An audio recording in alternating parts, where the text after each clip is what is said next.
We are live now here for the NASCAR Betting Preview Show as we get locked and loaded. Everything you need to know for the NASCAR betting and racing action, as we only have 5 races left until we crown a champion across all 3 series. But before they get there, they take on the ROVAL at Charlotte Motor Speedway. We got Win the Race, we got Full Tank with Phil, we got Tino Patino. We'll be breaking it down for you all here in the NASCAR Betting Preview Show.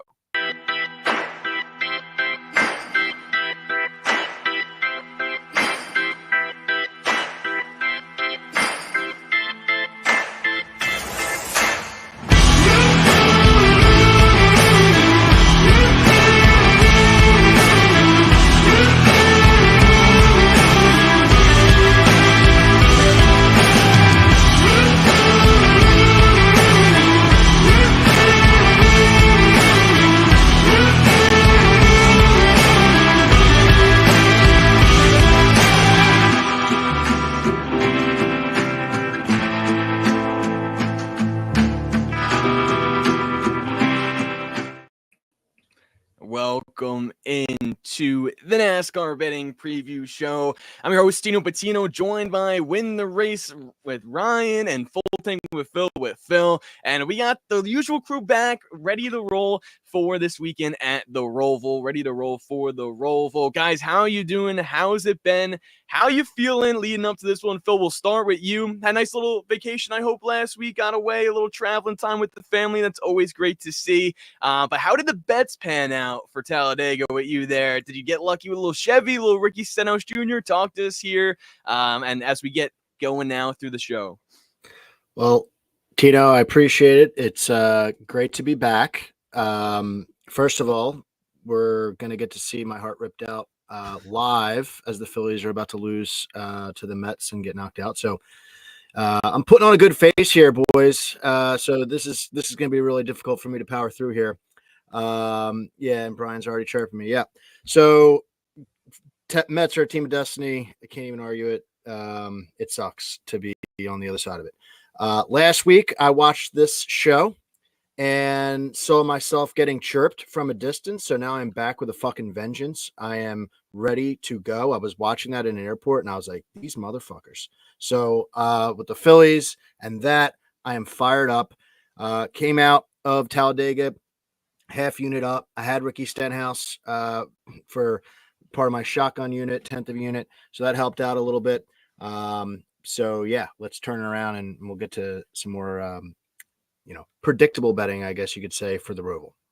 Yes, sir. Yes, sir. Great to hear. Ryan, everyone over there, When the Race been putting together a lot of great stuff. Was happy to have Greg on last week. Broke down a little Talladega Super Speedway racing action. How are you feeling? The beard is looking bigger, like you did say. Winter is coming. Do you feel ready to roll for this one at the ROVAL? Yeah, I'm looking forward to the ROVAL. I just haven't been a huge, super speedway or drafting package fan with the Gen 7 car, and I'm sure we might get into that a little more later, but I'm looking forward to this. Road courses have been great for betting. And then now we have, a couple more nuances with it as well, as far as, knowing or thinking we know what some strategies might be. I think opens up some more potential value, betting some guys to mainly like placement type bets. I think are great this week, but I've got bets. This is one of the heaviest I've been heading into a race pre-practice and qualifying. So I feel like we have a really good read on it. So hopefully that is right. But yeah, let's get into it. This will be fun. Glad to be back. Yes, I had strep throat. My wife had strep throat, and now today, the youngest has double ear infection, and the oldest has single ear infection. So this family's always dealing with it, man. But I'm glad to be back. Hey, prayers up there. Hope everyone feels better soon going through it. But hey, nothing like a little Jordan flu game, a little Win the Race, sick race this weekend. We're going to power through. The fam and the support from the chat is going to help us do so. And speaking of which, we got to get to the chat here and showcase everyone who's been commenting. Sorry for a little delay there, everyone. I was fixing my hair, trying to look nice for you all. That's definitely what it was. So Brian in the chat saying he's been colleague and logging out this weekend. Love it there. Charles in the chat saying, what's up, fam? Charles, great to see you as always. Good to have you here with us. Kush saying, Hi as well. Appreciate that. Brian talking up. Marcus again locked in. I don't know if you're first this time, but you have been in the past. Appreciate it. Who's your pick to win the Roval? Marcus X, and he says he's going with Christopher Bell. So every week I feel like that's his guy, and I respect it because one time it may hit, as it has 3 times this season for Bell. Big Raw, shout out to you. Love when you guys are in the chat here. Keep the chat coming. Everyone appreciate everything there in the chat, and we'll continue. If you have any questions, comments, or concerns, or just anything funny you want to say, keep it coming, and we will get to it. All right, so now it's time for the playoff picture, right? We've talked a lot about how this segment matters and everything like that in terms of the guys below the cut line, above the cut line, and everything like that.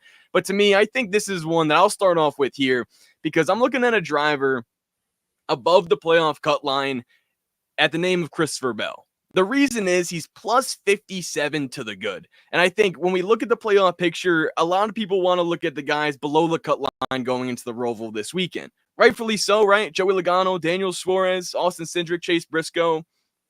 But to me, in order to get to the next round, I don't see any of those 4 drivers beating the current top 8 that are above the cut line right now. And why I mentioned Christopher Bell is because what he said after Talladega, as he was surprisingly got through the biggest wreck in NASCAR history, was the fact that he can go to this race at the Roval and just kind of be aggressive, have fun, don't have to flip the stage for points, don't have to race for points. But William Byron already locked in based on points.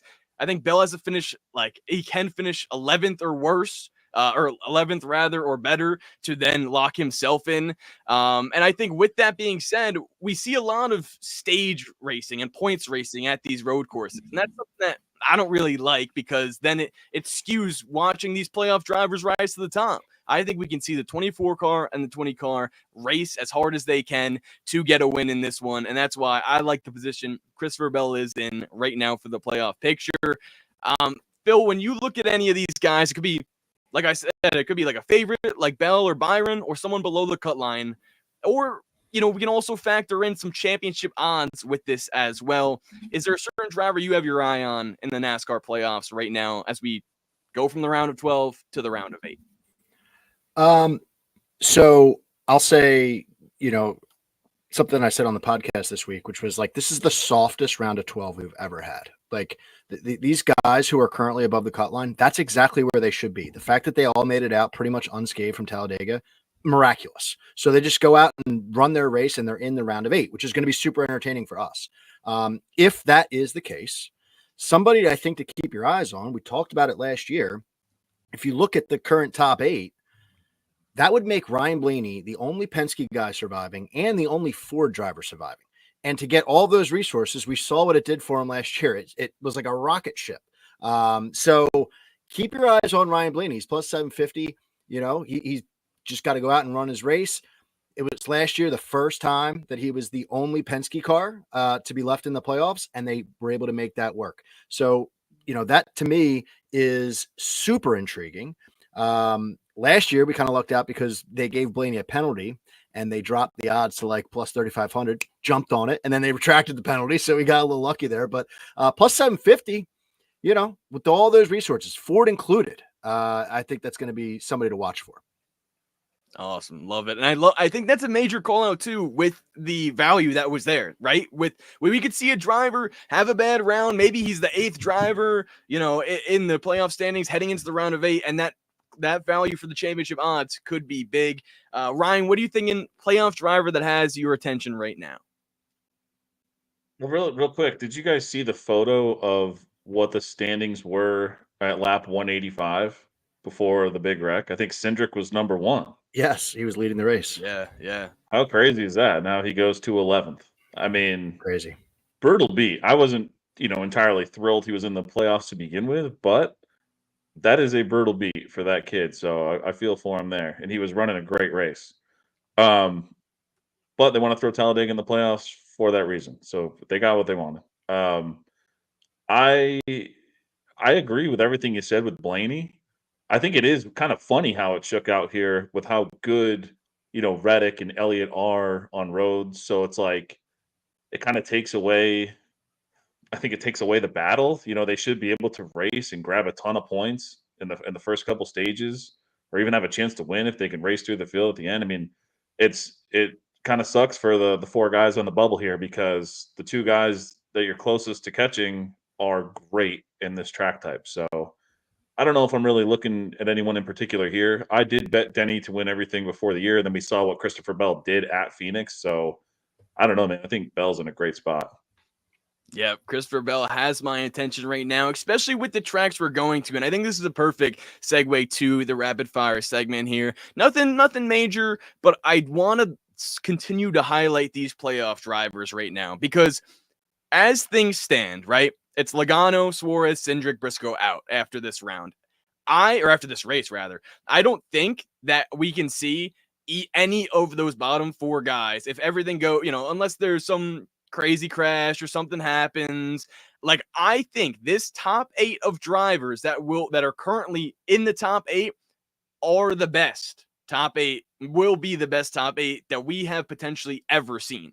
Run through it real quick. William Byron, 3 wins this season. Christopher Bell, same thing. Larson, 4 wins. Denny, 3 wins. Bowman, one of the top drivers in terms of getting points throughout these playoffs, so he could be considered one of, if not the best playoff driver in terms of consistency, especially when non-playoff drivers are winning, it seems like, every week now in the NASCAR playoffs. Ryan Blaney, defending champ, 2 wins. Tyler Reddick, regular season champ. And then Chase Elliott, Mr. Consistency, it seems, this season. I can't think of a better top 8 to have. Yes, you have Joey Logano potentially missing out, but he didn't really have that great of a season anyways, right? Got lucky at Nashville, secured an Atlanta win for a super speedway there. I think my question to you guys is kind of just that. Is this the best top 8 in the round of 8 that we've ever seen? Ryan, we'll start with you. A little bit of thoughts on terms of the drivers we're seeing in this top 8.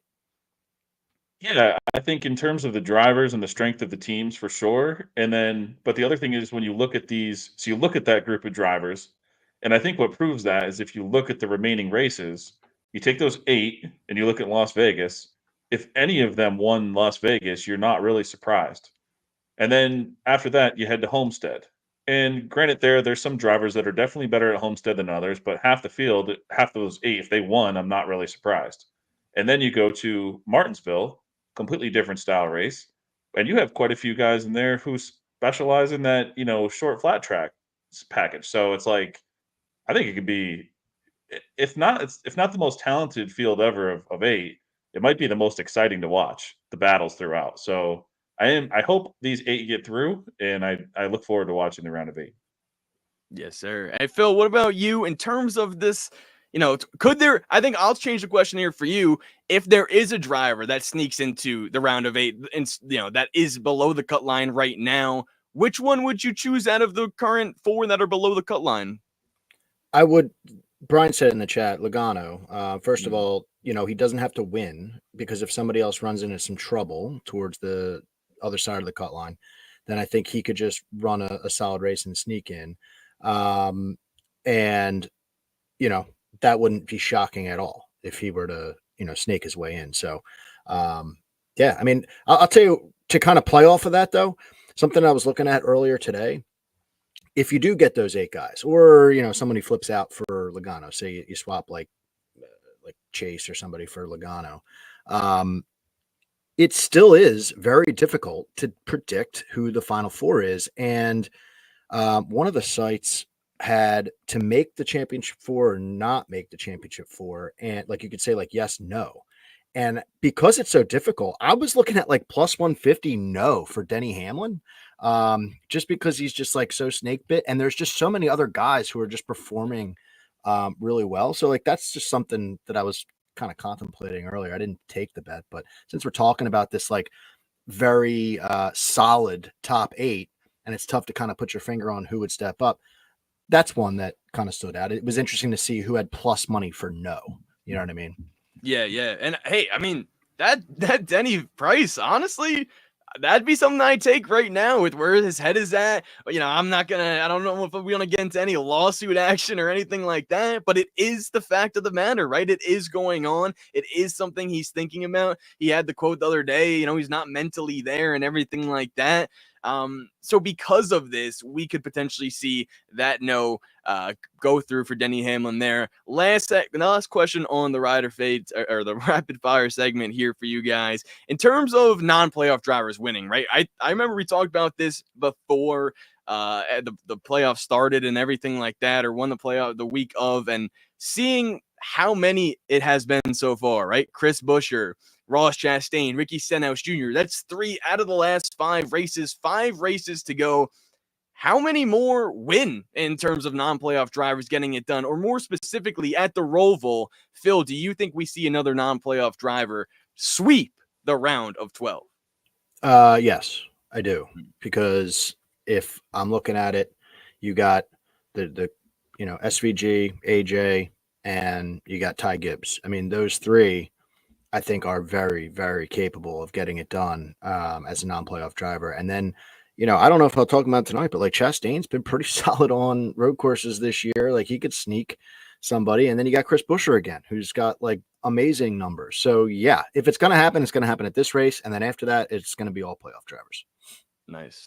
All right. I think the same. Ryan, you agree with that as we transfer over here to Rider Fade? Yeah, I think it's fun to throw Kyle Busch in there too. Oh, yeah. I mean, he's trying to keep that streak going. So, and I mean, he's been great on the roads. So, in the Gen 7 car. So, I don't know. I think you got to throw him in there. He's good at the Roval too.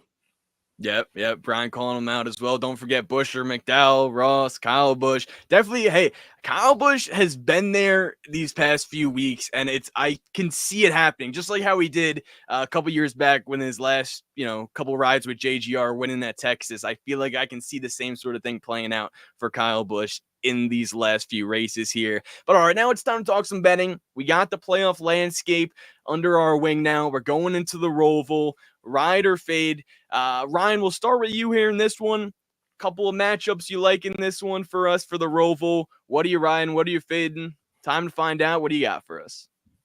So actually, Brian just mentioned 2 of them in the chat. Well, he mentioned both of them. So earlier this week, I took Chastain plus 100 over McDowell on Caesars. I think it's minus 105 now. I'd still take that. Our Sims have it fair. Chastain minus 150. And this is not a knock on McDowell at all. I actually only have Chastain 2 spots above McDowell. But in 2024, nobody has run a higher percentage of their laps inside the top 10 on road courses than Chastain. And that does not include Chicago anytime I'm saying that. He has a true average running position of 6.84. The next best is AJ at 10.07. McDowell's down at 14. He's one of only 3 drivers with an average finish inside the top 10 in those races at 5.33. He has 6 top 10 finishes in 8 races in the 23 and 24 roads. Again, Chicago's not included in that. And the reason I mention the top 10 so much is because McDowell's 0 for 6 in top 10s at the Roval. So as good as he's been on roads, the finishes just haven't been there at the Roval. So with how good and strong Chastain is, both these guys are on the same strategy. They're only out there to try to win, so you don't have to worry about that with Chastain.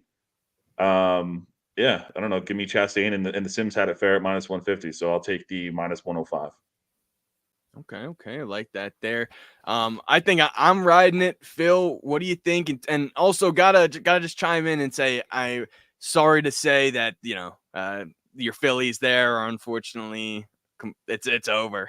It's over. Somebody would be able to clip it like the Simpsons episode where Ralph gets his heart ripped out at Valentine's Day. Like you can freeze frame it. You'd be able to find that for me about 5 minutes ago.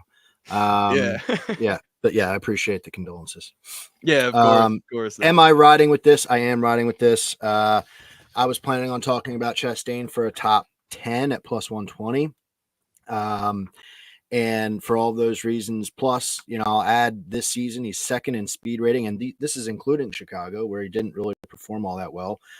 3 for 4 for top 10s this season, second in average finish, first in drive rating on the road courses this year. Chastain is a surprising little wagon on these types of tracks. And so why not go back to the well here? So to beat one driver and to get the number that he just stayed out there, what was it, plus 100 or minus 105, either one, still pretty solid. McDowell scares me. I like McDowell also to finish in the top 10, but just to beat one driver, I mean, I think Chastain for all these reasons that we're saying here it makes sense.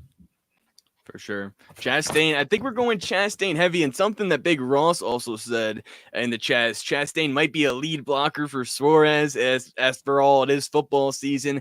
I could see it, but at the same time, I just feel like if Ross Chastain has an opportunity to win a race, he's going to do whatever it takes to do so. And I also don't know if Daniel Suarez will even be in position to, He can't lead block 29th. Yeah, exactly. Or 3 laps down, it won't really help him get on lap from that standpoint. Phil, we'll stick with you here and we'll go backwards. We'll get back with Ryan after we get to another one of your rider fades here. What's another matchup you like in this one? So I honestly have 3. We don't have to touch on all of them. 2 of them I think Brian would really like. So maybe we'll come back to them towards like the best value. But let's stick with Suarez here. Caesars has Suarez up against Alex Bowman at -115. This to me doesn't make sense. I mean, I can understand having some faith in Suarez trying to like upset the field and swing for the fences and that sort of thing. Like, trying to catch people by surprise, strategy play, all that. But if you're looking at the numbers here, this is Bowman all day and all fucking night. He's the best driver as far as consistency is concerned at the Roval. And people are catching on to it. Like the talking heads on the actual broadcast are talking about like, well, wait till we get to the Roval. It kind of used to be like a little wink thing among the gamblers. Like, he's pretty sneaky here. Now it's starting to become more mainstream. First and average finish in 6 races at the Roval. He's only been a part of 5 of them. 5 for 5 finishing inside the top 10. That obviously would really help his average finish there. So that is, automatically something that you're looking at. Like this is a guy who loves this racetrack. And that's somebody that I want to be a part of here. Head to head, he is 5-0 against Daniel Suarez, who is pure, unadulterated dog shit at the Roval. There's just no getting around it. He is not good at this track. He's got 1 top 20 in 6 starts. Alex Bowman has more top 10 finishes at the Roval in 5 starts than anybody else does in 6. So this is a track you want to focus on him. You want to bet on him in some way, shape, or form. In this case, I'm going to take him to beat one driver. Now, let's give Suarez a little bit of flowers here. They're 2-2 head-to-head on the 4 road courses so far this season. But the thing about Suarez is he's running like right around like mid-teens as far as like his spectrum is concerned. Meanwhile, Bowman's got more of a ceiling. He's got a win. He's got 2 top 5s to call to his name. I know that the road course in Chicago isn't really Ryan's thing here, but still, he's got it done. Win the race has him ranked 3 spots ahead of him. I think that this is, a really solid at -115. And I know we're talking about points racing, but I think Bowman is good enough to not necessarily worry about like points racing. Like he's going to be running top 5, maybe even in a position to win the race. Whereas Suarez is like going to have to take those swings. So sure, if he, just like Francisco Lindor just did, hits a grand slam and beats me, you got to tip your cap, right? But the stats are telling me this is Alex Bowman, and so I'm going with that. I love it. I think 48 is on everyone's mind, like you're saying. Also, to put things in perspective with him potentially points racing, because I see that in the chat, right? Big Ross mentioned it as well.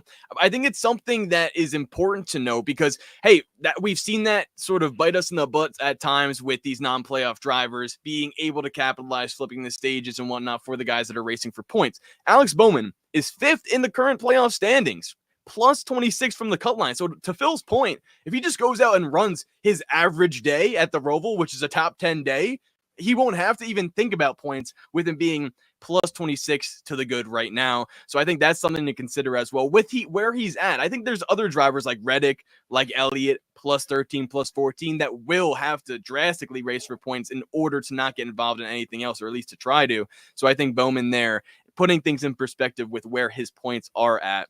But Ryan, I'm riding that. I love Alex Bowman all this weekend. Ryan, are you riding that? And what else do you have for us? Any other matchups in this one?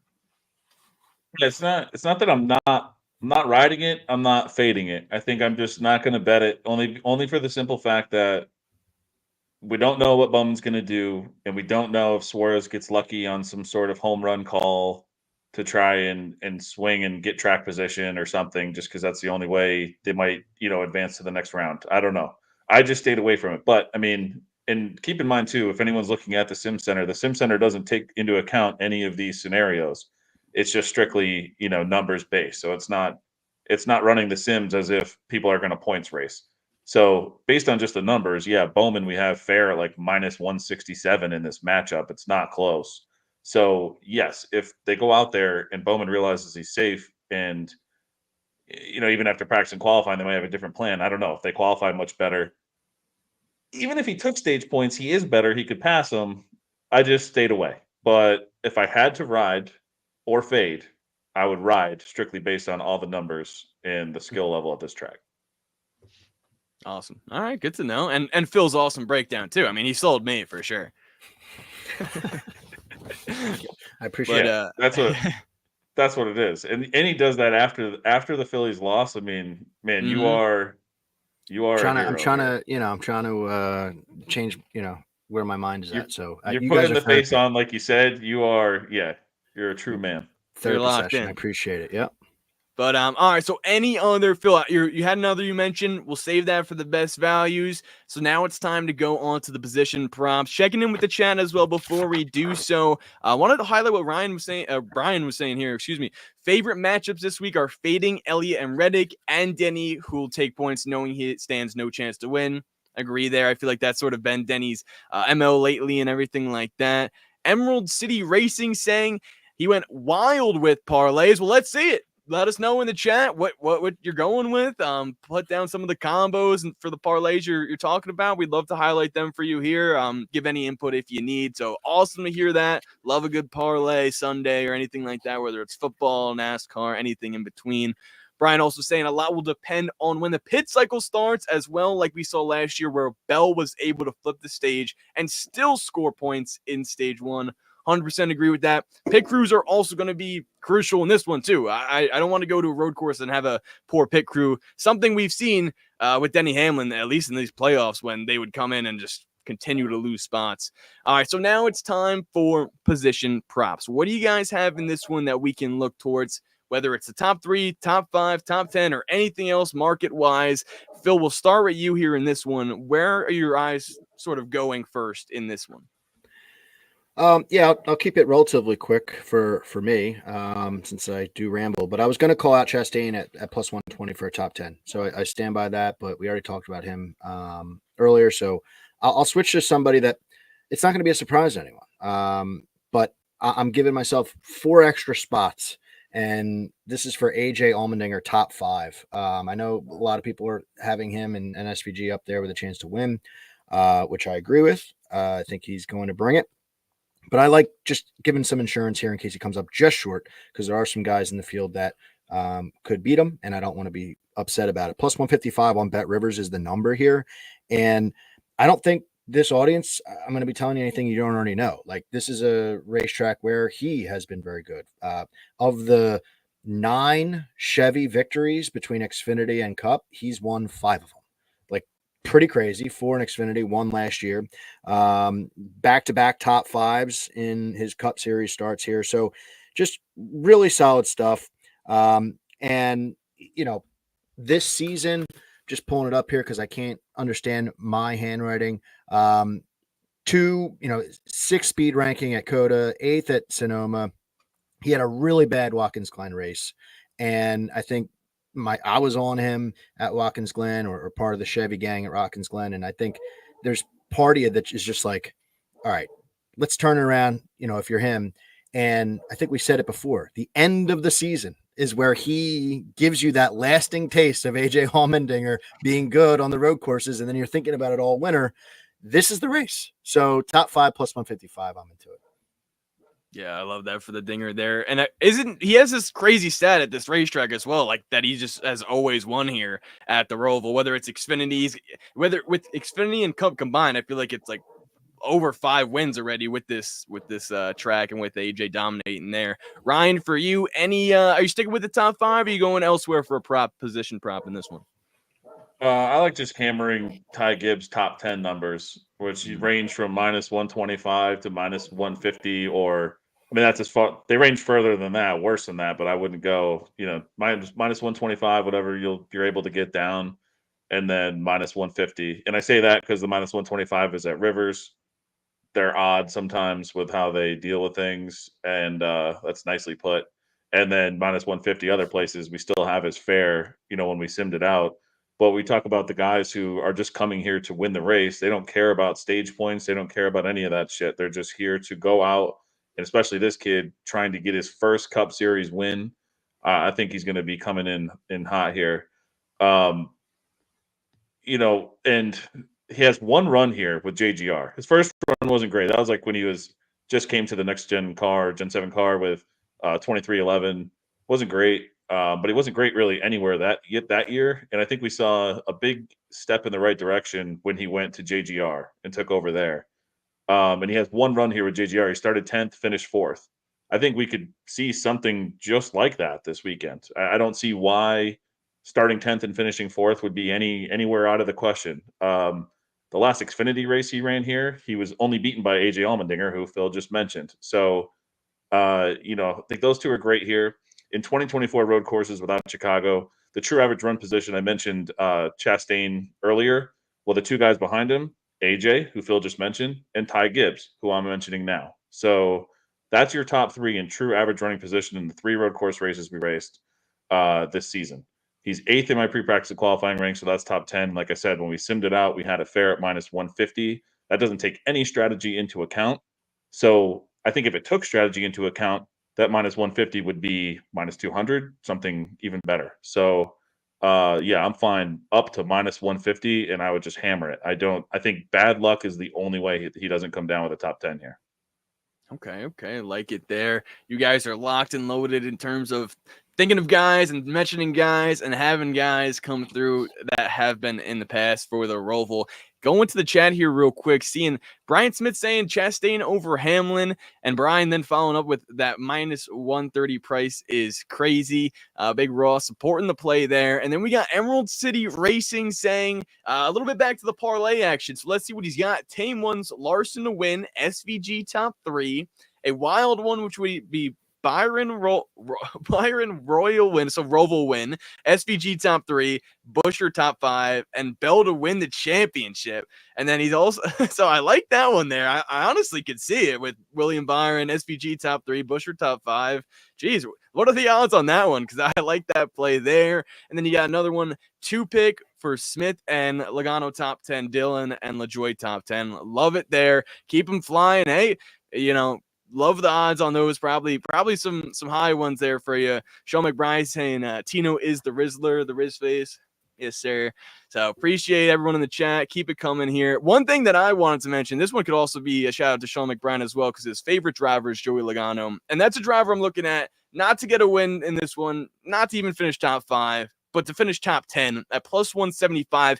Finished 5th in this race last season, and I feel like the urgency is going to have to be there for that 22 team. Like I mentioned, I don't think they're going to be able to go out and get the win. I haven't seen the strength out of that car, especially on road courses this season. But with it being such a crucial race for them to potentially go out and try to get the most points possible, at plus 175 on FanDuel, I feel like that's fair value for Joey to do so, especially since he was able to get that done in this race last season.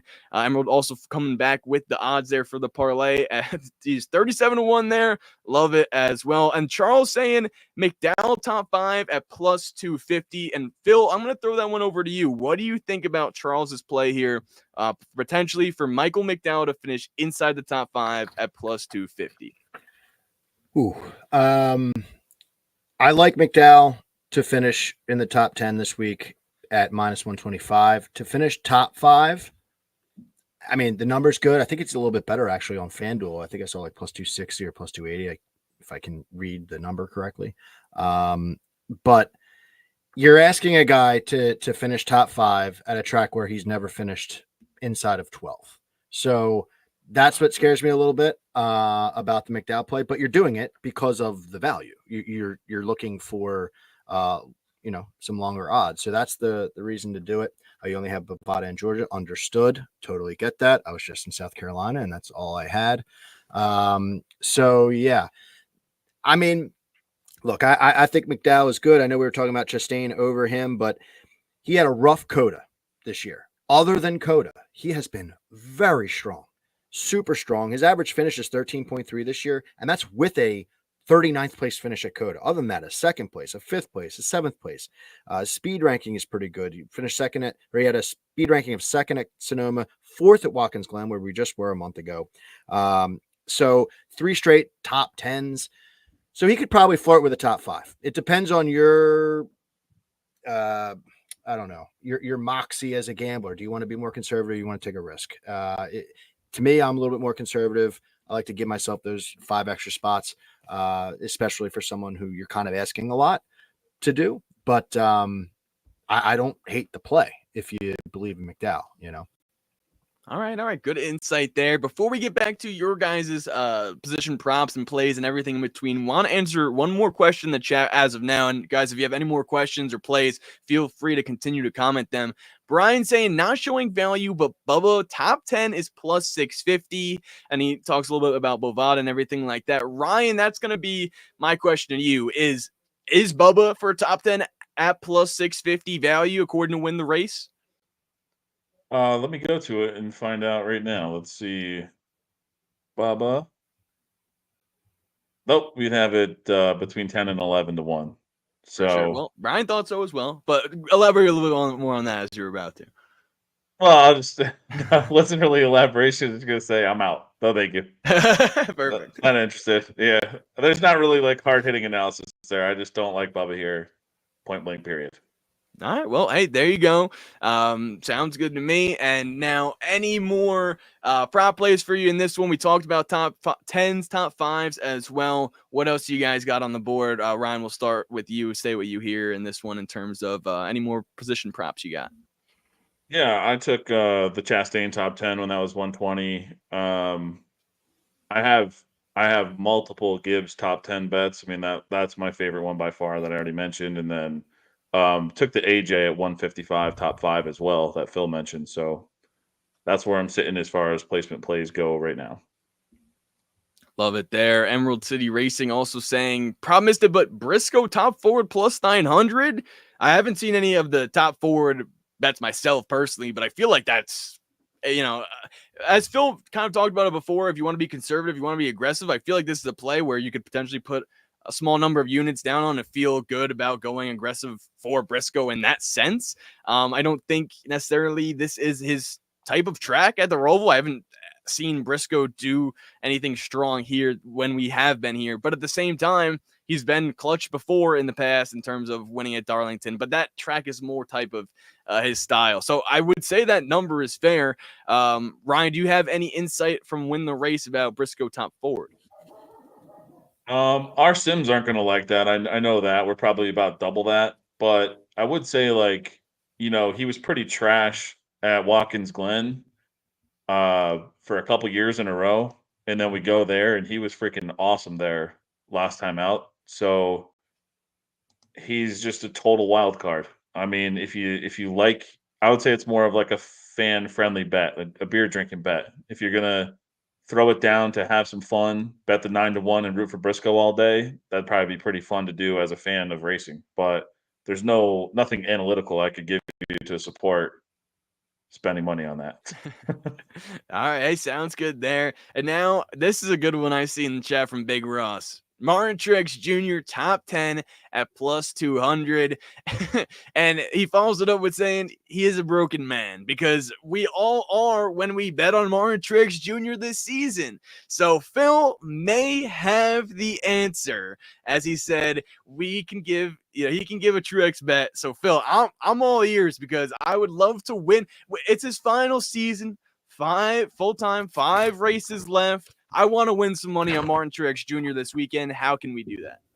All right. Well, it's not a position play, but it's one that I'm anxious to hear what Ryan has to say. The Sim Center says, every week, I think I talk about this a lot, but every week I go to Win the Race and I try to figure out the biggest discrepancy in the rankings and find the matchups that have the biggest discrepancies. There's 2 of them that stand out. The biggest one is a matchup that really surprised me. It's on Bet365, so that's probably why it's not on Ryan's radar, because I know they're only in certain spots. But it's Martin Truex Jr. Martin Truex Jr. is a 13-spot difference over Austin Cindric this weekend. And so I was looking at that and I was like, Austin Cindric, gross. Like he's a road course guy. How am I going to go with Truex here? But looking into it, it actually kind of tracked. Like Cindric, 2 starts at the Roval, hasn't finished inside the top 20 here. I know he got laid out last year or by someone, but still 2-0 head to head.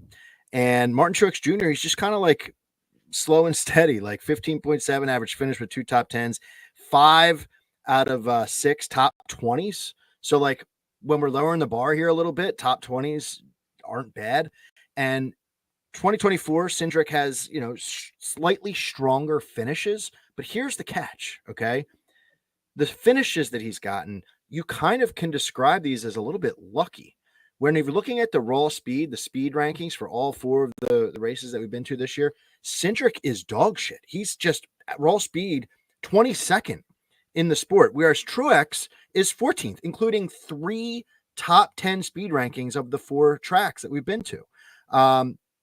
Cindric's been outside the top 20 3 times in speed rankings. So it's, and the driver rating stat proves that, like way higher for Martin Truex Jr. than Austin Cindric. And this is talking about Austin Cindric, who's supposed to be amazing on road courses, right? But it's just not working out that way, whether it's this year or at this Roval.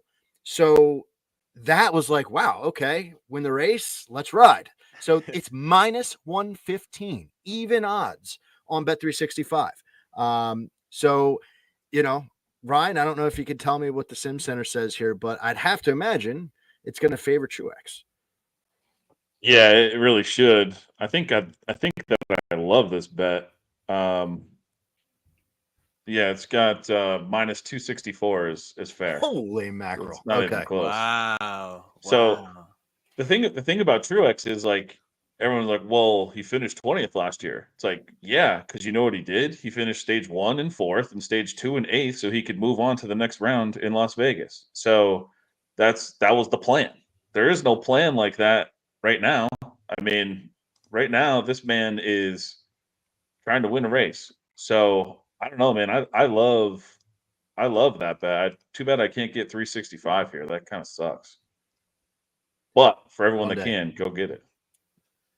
Yeah, go get that. Jeez, it's kind of a perfect synopsis of Truex's season, right? Because he's run well, been fast on these tracks, and just for whatever reason, instance by instance, can't get a finish.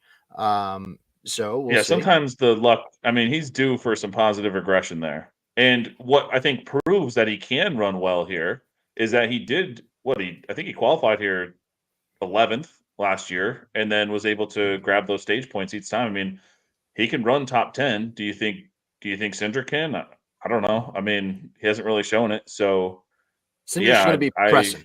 He's going to be pressing because he's got to do something. So and that could hurt him. Too tight. Yeah, exactly. Yeah, that could hurt him. And Truex is just out there to be on the optimal strategy to win the race.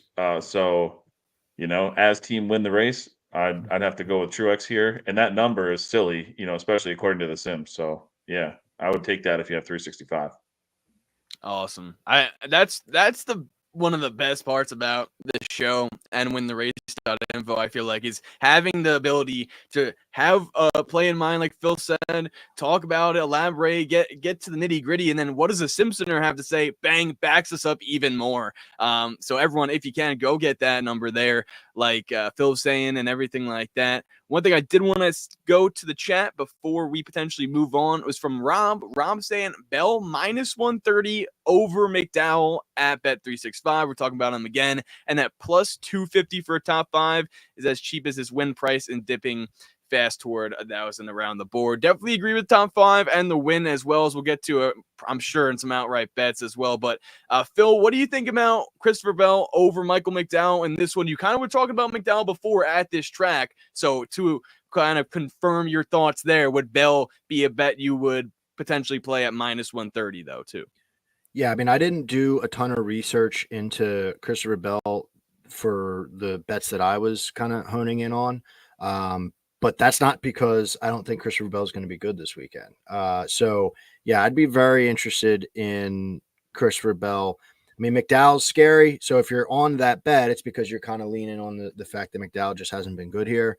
But But I think Christopher Bell is, proven a winner here. Decent road course racer. I don't have the, stats to rip off the top of my head for him, but I would be interested in looking that up myself.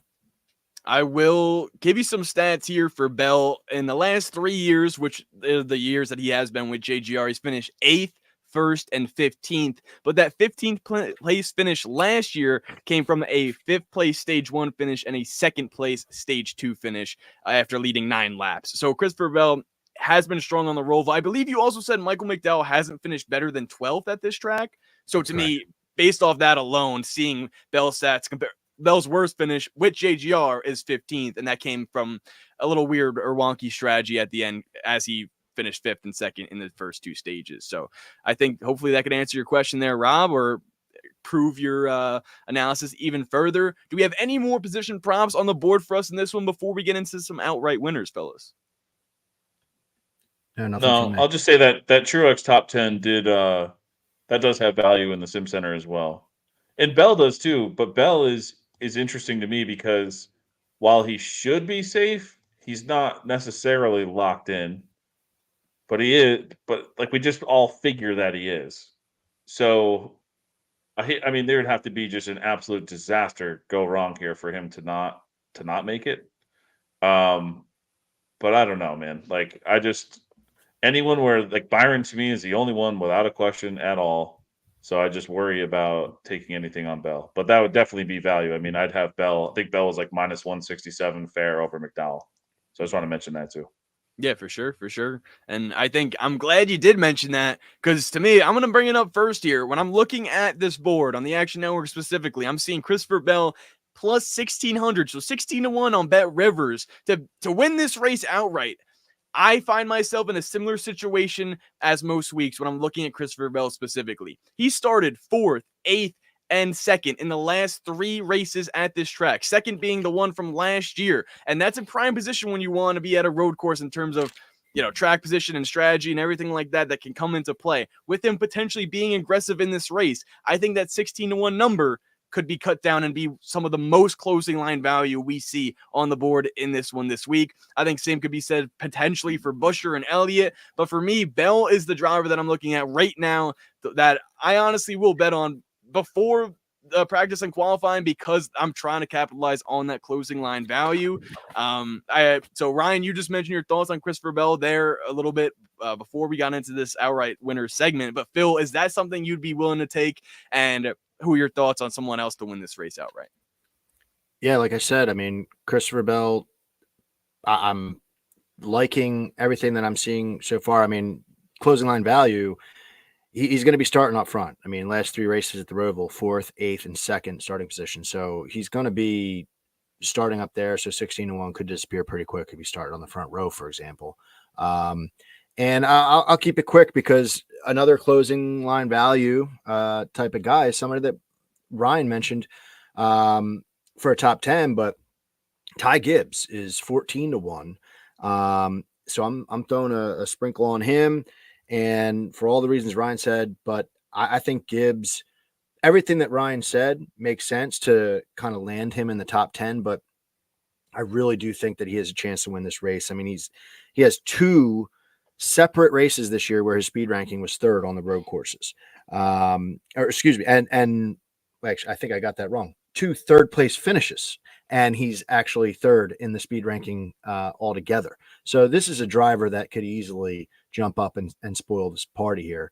At 14-1, he is on average the 3rd best starting position so far this season. So I'd have to imagine he's going to be starting inside the top 5, top 10. And that 14-1 goes away. I mean, he's under 10-1 on race day if he continues to do what he has done. So hopefully, maybe some books let you cash out. I don't know, but 14-1 seemed a little crazy to me for Ty Gibbs. So just kind of piling on what Ryan said. Love it there. The Ty Gibbs action. Brian agreeing, saying SVG and Gibbs are his only 2 outrights. That'll change once he crosses the border. So love the action there, and interested to see what else you got in this one. Ryan, before we move on to you quickly, I did want to ask Phil, you always build your card, or most times with around the manufacturer. You mentioned the potential Christopher Bell action, or at least thinking about it once we started talking about him more and more on the show. Hammered it again with Ty Gibbs. Does that mean you're going to Toyota, or is there a different direction you'd be heading, if any, for a manufacturer to build around this weekend? So I didn't think I was going to build around a manufacturer bet until I saw something that was as far as I'll go as far as short odds. And Bet365 has Chevy at minus 140. I'm fine with that. I'm going to throw multiple units down on Chevy because of the guys that they have in their camp. Like those drivers overall, plus SVG, AJ Allmendinger, all four Hendrick guys, KFB, Ross Chastain. Like the list is endless. And I think back to Watkins Glen where I did the same exact thing. And obviously Chris Buescher spoiled the party for me. But on those multiple restarts, you're looking at that top five. It was Buescher and a bunch of Chevy guys just dying to get after him. So Chevy minus 140, multiple units. I'm in that. And that's an official play on my podcast, and I'm building around that. The other guy that I threw in, I tried to do one from each. So Gibbs was Toyota. I threw Buescher in there at 16-1 because, other than Blaney, I don't really see anybody from Ford stepping up to have a chance to win the race. Buescher has been there. He's very consistent. And that's all I can ask for at 16-1. So that's kind of how I started the card this week. All right. Love it there. Chevy plus a little Ty Gibber action, Buescher as well. Ryan, to you now. WinTheRace.info, everything that you guys got going on in the Sim Center and everything like that. Who could be the potential winner to win the race in this one? Well, the Bell, if you can get any money down on Rivers at 16-1, I don't mind that. Taking a little flyer, a little sprinkle before practice and qualifying, because he is one that's like that questionable guy, like I was saying, besides Byron, who could just go out and try to win the race. And he ranks out really well for me before this race starts. But one guy that we bet immediately when he was 10-1 was Allmendinger. I think he's down to like 8-1 some places now. But that's still one, like we talked about his top five. He's back in the 16 this week, which I don't know, for whatever reason, I just think kind of runs a little better than the 13. His only motivation's to win. He's not out there for stage points. He's led laps in the last 3 races here. He's always up front. He blew up like 2 years ago, then was awesome, and then he won. So he's always up front at the Roval. And you said it. Like, yeah, he finishes the season strong. You know why he finishes it strong? Because they come to the Roval at the end of the year. I mean, that's like, this is his time to shine. So I just think it's very interesting, too. They put him back with the 16 team. I don't know. I think that they plan on seeing AJ running up front all day, and I do, too. So that would be great for the old bankroll. So let's go, AJ. We took it 10-1. I'd still take it 8-1. The sim had it fair between 6 and 7-1. So, yeah, go AJ. I love AJ Allmendinger in this one, to all the points you mentioned, but more specifically, I think the fact that 16 car is huge, and also we talk about him being in that ride. Well, he'll be there next season too, full time. He's back in the Cup Series with that 16 car, right? So to me, I feel like that's going to be huge to have him here now, just because it's going to be like, all right, you're locked and loaded for next year, and he's going to have even more motive. I feel like that guy is so motivated to win races all the time, and that's awesome. My point here, or question rather, would be, it's going to be a storyline. People are talking about in the chat saying SVG. SVG right now, best odds plus 500 on FanDuel. I don't think he has ever raced at the Roval, and if he does, it will be Xfinity prior to Sunday's race. Is there any SVG action out there, or is AJ Allmendinger just the better driver at this track with the better car, with the better odds for us to capitalize on in this one when you look at Allmendinger versus SVG and how those two are so good on a road course? Ryan, what do you think there? I did forget earlier, because I do have SVG when they first opened plus 105 for a top 5. So I did take that early. I don't know where the numbers are everywhere now. I haven't shopped it since I took it, but yes, I did want a little SVG action. And that's what I ended up taking the top 5, just because I'm not really sure if he qualifies well, how far that number is going to move. I think it'll depend on who's up there starting with him and what their strategies might be. So I just kind of wanted to wait on betting him to win, and we'll just take the top 5 for now. So yeah, I think he'll be up there though. I mean, he hasn't really struggled anywhere. He hasn't raced before. He's been figuring it out pretty quickly. Would this with this wet any whistles here, we've got Colleague on Bet365 as a team is plus 325 to win. So if you're getting SVG at 5-1, a little bit shorter just to get AJ as well. I mean, just throwing that out there. I just pulled that up.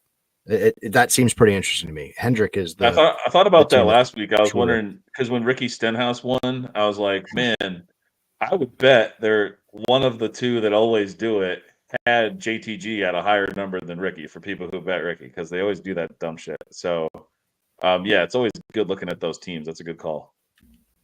Yeah, no, I like that. And anywhere that you can find that, I think is huge. I've been searching for those. I don't think I get them in New York here, unfortunately. But if I could, I would, because if you can combo the two best drivers on road courses to get plus money for that, especially when it's only a little bit less than SVG. And I know when we get to race day, it's just going to be more people betting on SVG because they see his name out there, which is fair.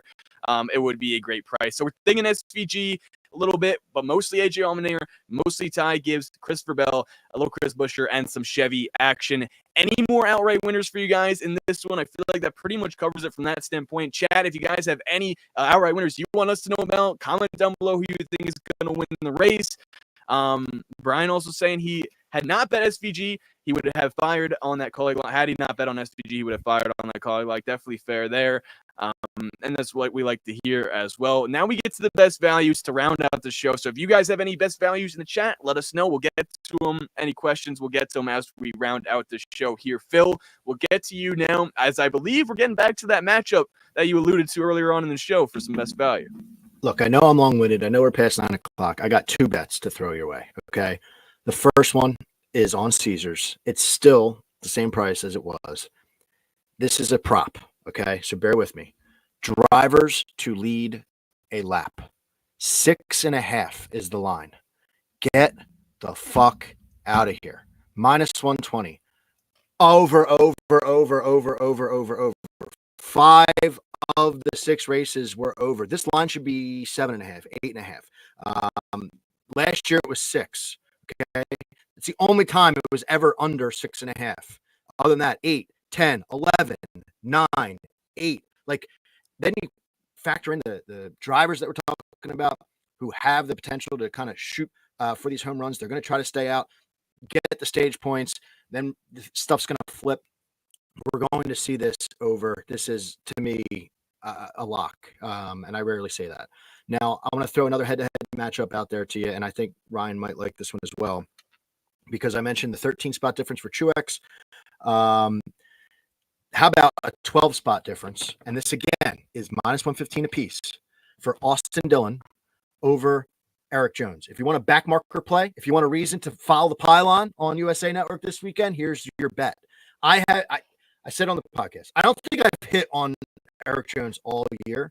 So this is my revenge. Austin Dillon, however, I've thrown him on the bench. I've suspended him. He's come back. He's won me a couple bets. He's back in the game here. This is the back marker bet.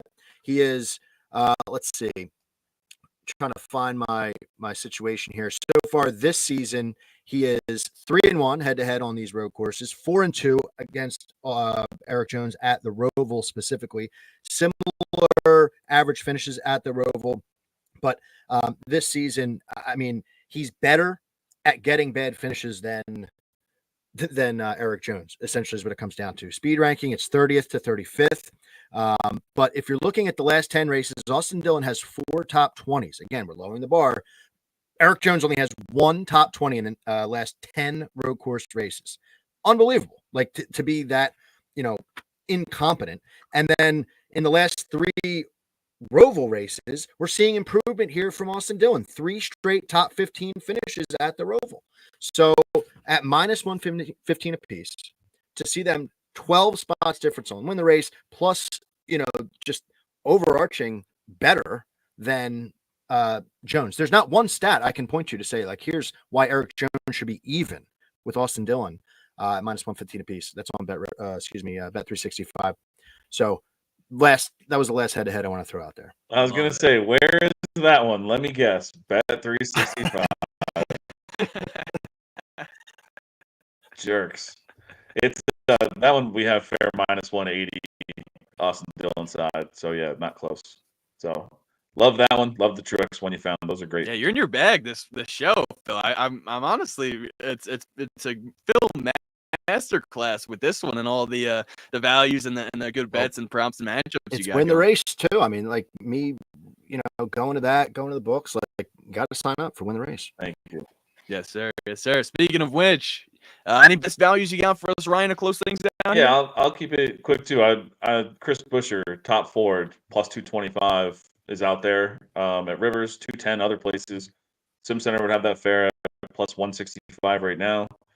We've talked all night about guys who are only going out there to try and win the race. And Buescher ranks 7th in my pre-practice qualifying ranks. The next Ford is 13th. That's McDowell. I already talked. We talked about some possible, being a little scared off of McDowell. Has never finished better than 12th here. Gen 7 road races, excluding Chicago Street, Buescher's got 12 out of 12 top 10s and 14 tries. And I think everyone knows that by now. He's like a top 10 machine on the roads in the Gen 7 car. He's got 7 out of 8 top 10s over the last 2 years alone. McDowell, again, never finished in the top 10 here. Logano could be the other sneaky one that, keeps coming up as well because he qualifies so well here. But I think, the fact that he qualifies so well here, he'd be running up front, taking a bunch of stage points, and that might put him in a worse position than Buescher as the race goes on. And Buescher, again, would always be on the optimal strategy to try and be there to win at the end.